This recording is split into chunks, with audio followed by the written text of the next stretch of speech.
Medical challenges such as aneurysms and intracranial arterial disease are often treated with neurovascular implants, and these have specific design features depending on their application. Flow diverters, for example, are usually made from cobalt chromium braided wire, which is designed to have adequate radial force and to have precise control over the porosity, which is achieved by controlling the pix per inch of the braid pattern. There are emerging nitinol tube cut designs that are being trialled for this application also.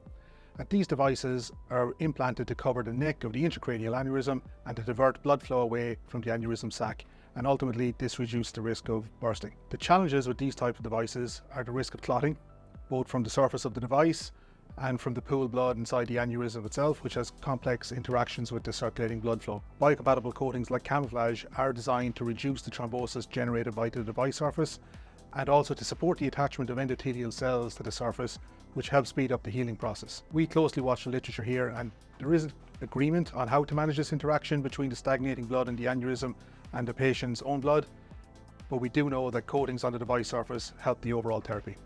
For ICAD, stents are the leading intervention here, and this is an area of unmet need, and it's emerging as an important treatment area.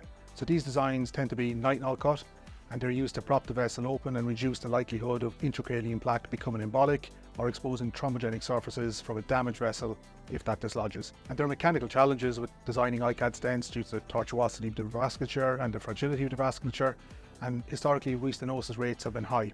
So people have turned to drug-eluting coatings to try and solve this challenge.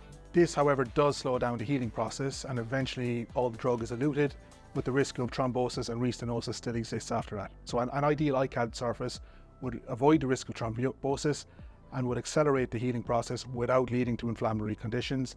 And this is where we believe our camouflage coating has a lot to offer.